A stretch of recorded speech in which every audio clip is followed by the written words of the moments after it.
Shalom, Bapak Ibu Saudara yang terkasih dalam Tuhan, kita bersyukur ya.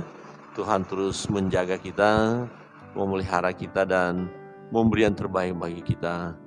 Bapak Ibu dan Saudara yang terkasih di dalam Tuhan, kita pada pagi hari ini masuk pembacaan dalam kitab Pengkhotbah ya. Kitab Pengkhotbah, kemarin kita bisa selesaikan Amsal. Nah, Amsal, Pengkhotbah dan Kidung Agung itu ya, menurut tradisi ya diakui bahwa memang ditulis oleh Salomo, dan juga dalam ayat ini menunjukkan bahwa penulisnya adalah Salomo. Ya, dalam Pengkhotbah ini kita melihat semacam banyak nasihat ya, petuah di dalamnya. Dan kita coba membaca beberapa bagian firman Tuhan. Mari kita lihat Pengkhotbah mulai dari pasal 1 ayat 1 ini.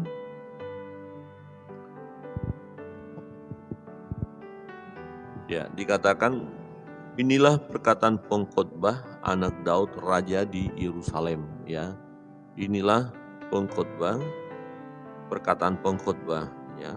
Inilah perkataan pengkhotbah. Kalau di terjemahan lain langsung disampaikan, pengarang Salomo putra Daud, pengkhotbah raja di Yerusalem, firman Allah yang hidup. Jadi ini yang menulis adalah Salomo. Dan di ayat 2 dia berkata, kesia-siaan belaka, kata pengkhotbah. Kesia-siaan belaka, segala sesuatu adalah sia-sia. Apa gunanya manusia bersusah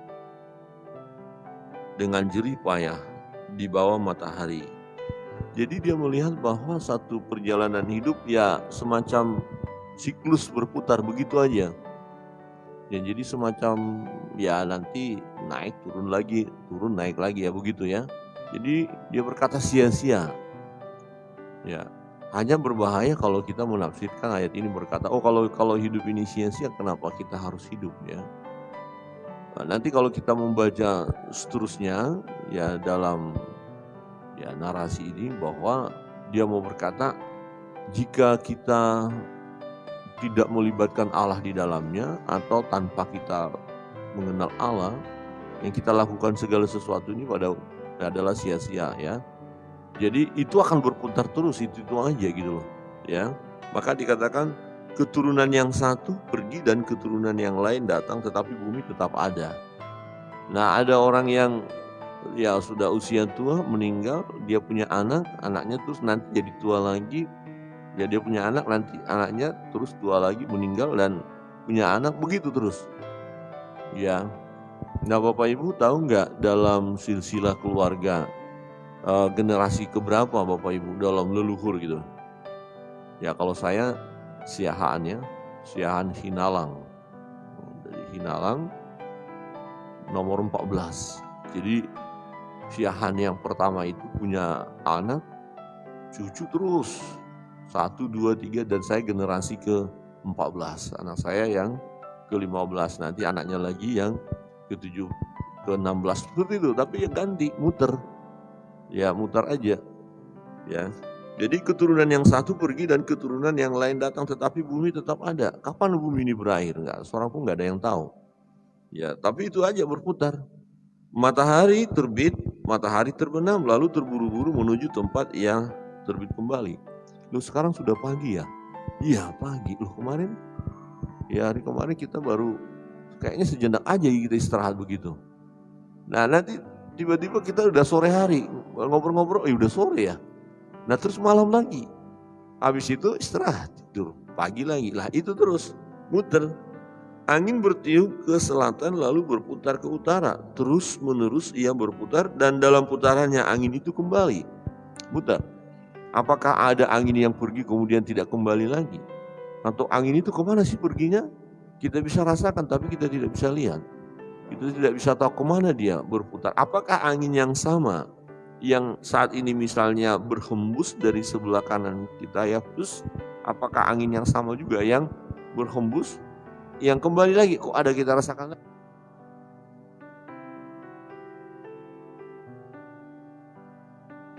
Ya, jadi Ya dikatakan dia bertiup, berputar ke utara, selatan terus begitu. Nah, semua sungai mengalir ke laut, tetapi laut tidak juga menjadi penuh. Kemana sungai mengalir, ke situ sungai mengalir selalu. Ya, aliran air sungai kan begitu terus.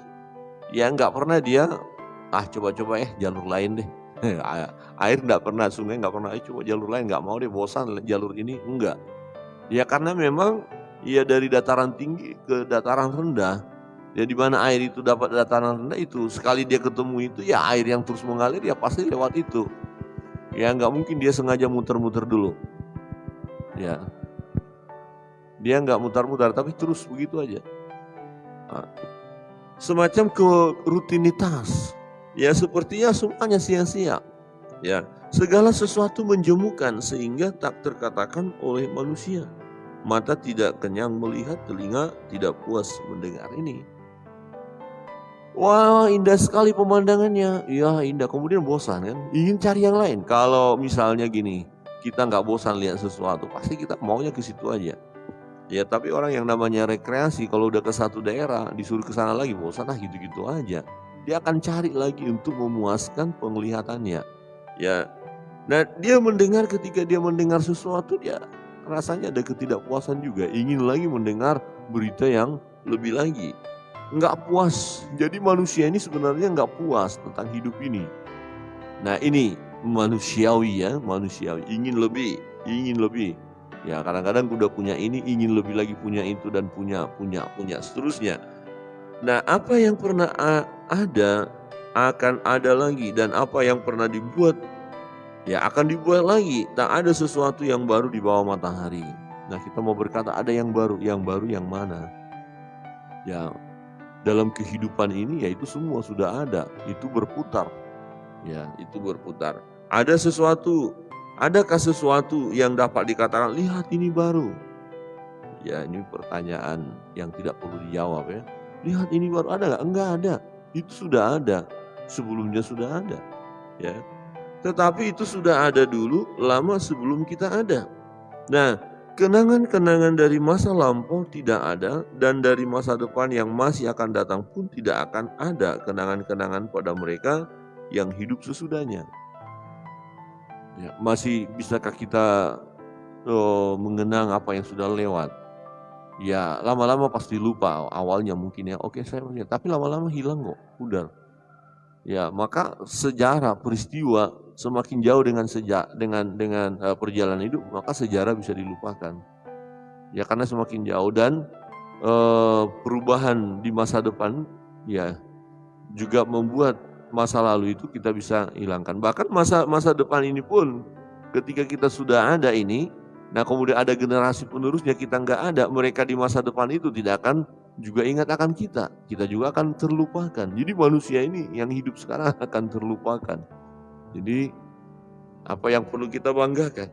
Nah, Bapak Ibu Saudara yang terkasih dalam Tuhan, melalui peristiwa melihat keadaan ini, ya sang pengkhotbah melihat, mau mencoba meneliti, mempelajari ini bagaimana sebenarnya kehidupan ini. Dia berkata begini di ayat 12, aku pengkhotbah adalah raja atas Israel di Yerusalem. Ingatkan lagi, aku membulatkan hatiku untuk memeriksa dan menyelidiki dengan hikmat segala yang terjadi di bawah langit. Itu pekerjaan yang menyusahkan yang diberikan Allah kepada anak-anak manusia untuk melelahkan dirinya. Jadi kira-kira begini, kita coba duduk terus renungkan. Pagi kita udah oke lah doa ya, oke lah ini ya, baca firman, terus mulai buru-buru mulai cari ini, tadi sudah ada janji ini, lakukan terus sepanjang hari. Nah kemudian sore kita mungkin ketemu sama teman sebentar, ngobrol, ngopi kah apakah gitu, terus malam kemudian kita ya doa, istirahat, tidur. Besoknya bangun. Adakah sesuatu yang berbeda? Sekian lama perjalanan hidup kita itu aja. Aktivitas oke, beda kegiatan, tetapi siklusnya itu aja. Nah, jadi sang pengkhotbah ini mencoba memeriksa dan menyelidiki dengan hikmat. Nah, ini sebenarnya apa?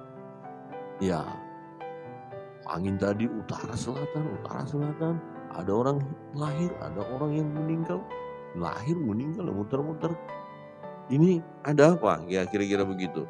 Nah, dia memberikan satu semacam pandangan berkata, nah yang diberikan oleh Allah ini hanya menyusahkan dan melelahkan saja. Ya kalau kita mau jujur ya hidup ini memang melelahkan juga. Nggak ada manusia yang nggak lelah dalam hidup ini ya. Apalagi diperhadapkan dengan pandemi ini. Kemarin di televisi dikatakan menteri berkata begini, ini tampaknya menteri kesehatan kita harus mempersiapkan diri pandemi ini bisa selesai 5, 6 atau 10 tahun lagi. Panjang banget. Jadi harus membiasakan diri dengan model yang sekarang yang harus pakai masker ini gitu ya. Dan itu kan sangat melelahkan ya. Capek rasanya ya. Tapi persoalannya ya manusia juga takut mati. Ya dia mau hidup, tapi hidup ini melelahkan.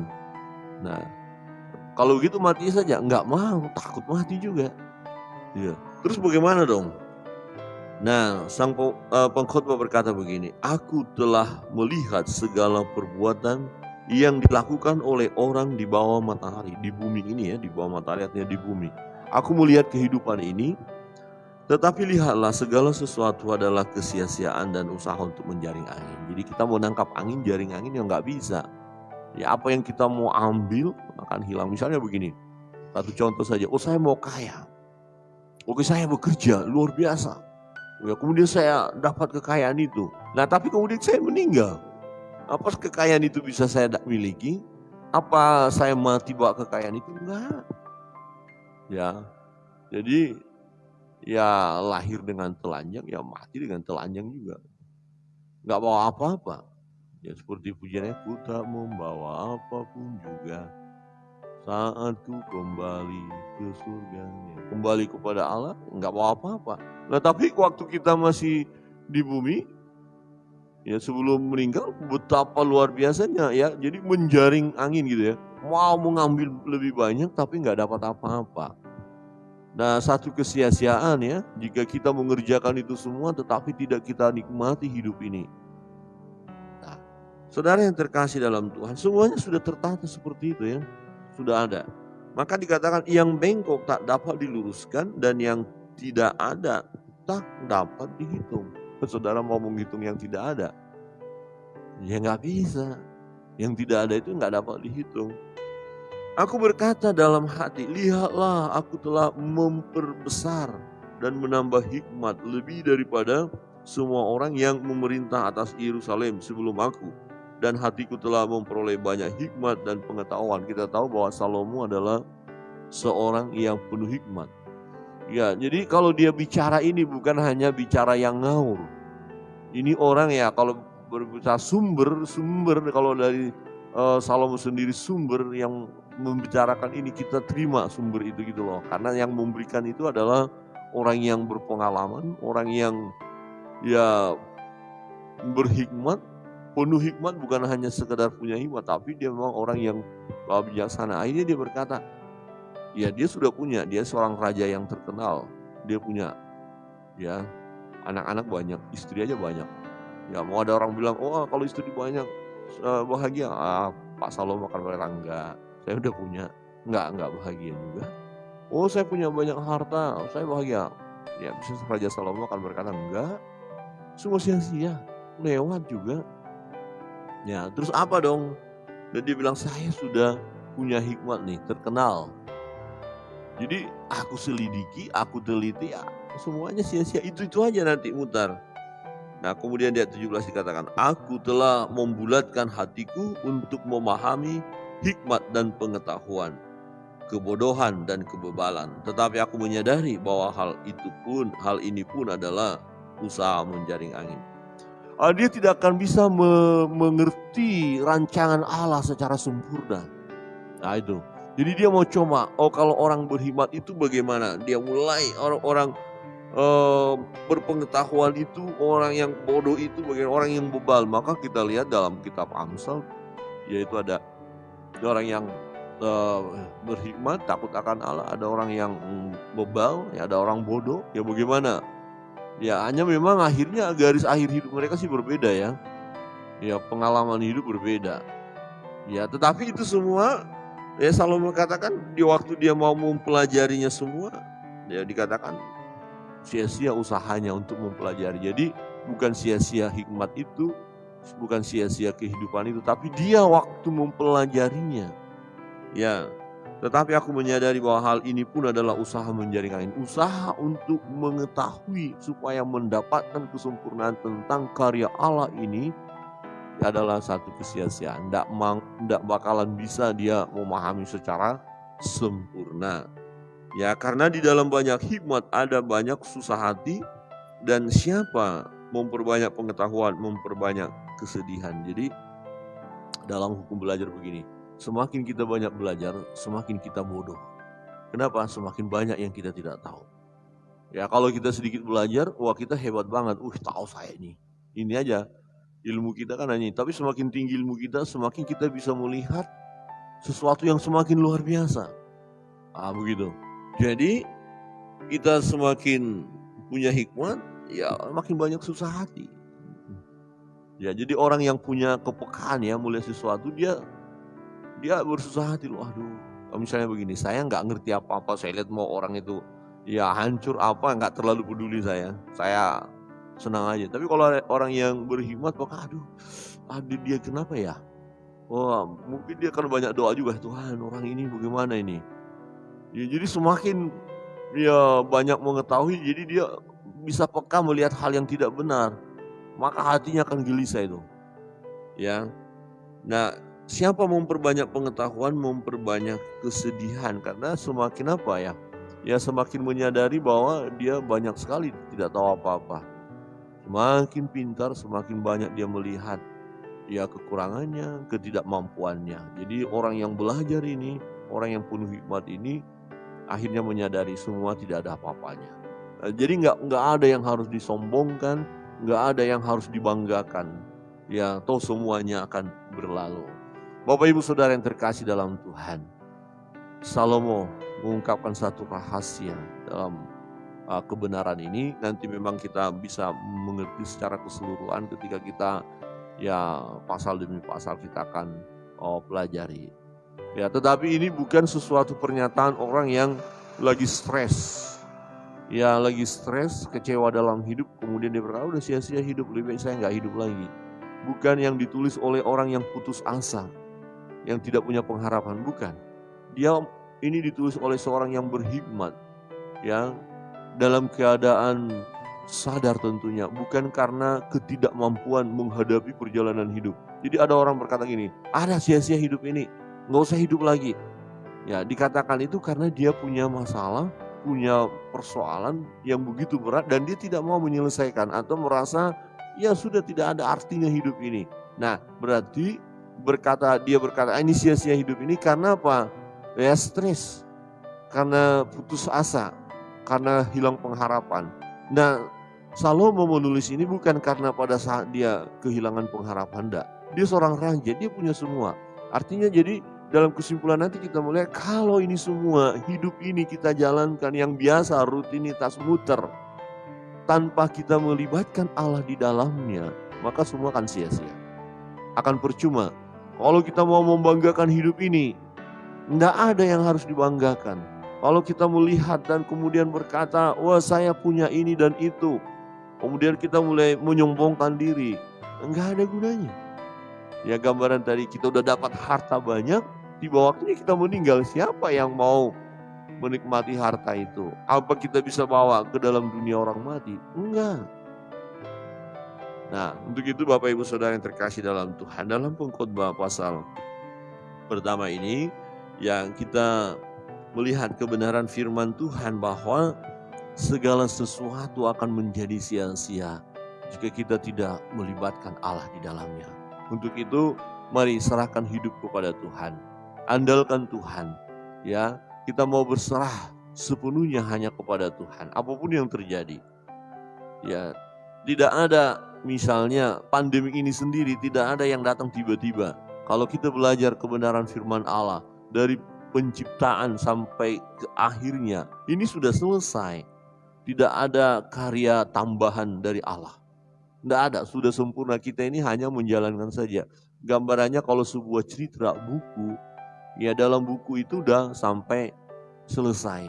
Hanya di bab berapa sekarang ini? Nah, itu persoalannya, kita nggak ngerti. Udah berapa halaman, berapa bab, berapa pasal, episode keberapa, kita nggak ngerti. Tetapi di dalam cerita itu, cerita hidup kita, kisah hidup kita, kita jalani aja terus. Nah, pada akhirnya kita selesai. Nah, kalau hanya gitu terus hidup, terus apa dong? Apa untungnya gitu ya? Apa bedanya? Kalau begitu sia-sia aja, ya. Ya kira-kira begitu. Kalau kita merenung ini lagi terus ada. Tapi faktanya begini, kalau kita berkata muter aja gini-gini aja, bosan hidup lebih baik mati. Tapi kan takut mati, ya kan? Buktinya ketika sakit berobat kemana-mana. Ya kenapa? Takutnya gimana nih? Dia mati aja hidup kayak gini kok. Apa ini? Lain hidupnya. Kadang-kadang kita memang memikirkan hidup ini susah ya. Ya karena ketidakmampuan kita untuk memahami secara sempurna. Terus apa dong yang kita lakukan? Ya udah nikmati aja hidup ini bersama dengan Tuhan. Amin. Coba lihat kiri kanan dan katakan nikmati hidup ini bersama Tuhan. Ya, nikmati. Apakah kesusahan kita nikmati? Ya nikmati. Itu giliran kita episode susah ya harus susah. Ya seperti ya yang bintang filmnya yang memegang peran dalam film itu, dan pada saat itu harus dia mengalami episode yang dia harus menangis, ya menangis. Dia hanya menangis saja karena sudah ya dikatakan menangis, ya harus menangis, dia nggak boleh tertawa, ya kan? Jadi apa? Ya suka duka silih berganti, itulah kehidupan. Namun satu hal, kita sebagai anak-anak Tuhan, bahwa Tuhan selalu menyertai kita dan Tuhan memberi yang terbaik bagi kita. Jadi kalau hari ini kita hidup, sesungguhnya hidup kita bukanlah hidup yang percuma, bukan hidup yang tak ada artinya.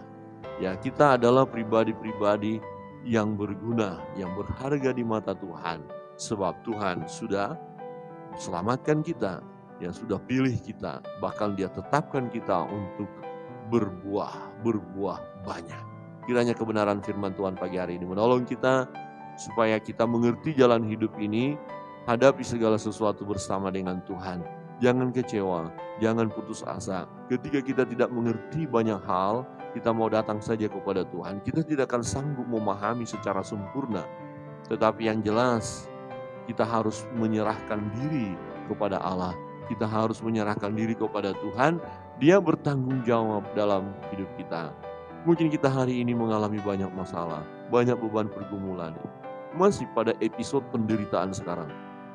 Tapi akan ada kemudian waktunya episode kebahagiaan, sukacita. Mungkin hari ini episode yang sedang kita jalanan adalah air mata, duka. Ya kita masih ada pada jalur di mana Allah bersama dengan kita. Ya ketika waktunya menangis, menangislah. Ya nanti kita akan ketemu ayahnya. Ketika kita tertawa, tertawalah, bahagialah. Nah itu semua akan kita jalani dalam hidup ini. Tetap percaya kepada Tuhan, bawa hidup kepada Tuhan, berikan yang terbaik bagi Tuhan dalam hidup ini. Ketika kita bergumul, mengalami masalah, tantangan, berdoa. Ya, berdoa berseru kepada Tuhan. Kita bersyukur, Tuhan yang menjadi andalan kita, Tuhan yang menopang kita, Tuhan selalu bersama dengan kita, dan Dia selalu memberi yang terbaik bagi kita. Dia tidak pernah mengecewakan kita. Kita masuk dalam doa-doa kita, sebelumnya kita nyanyikan satu pujian.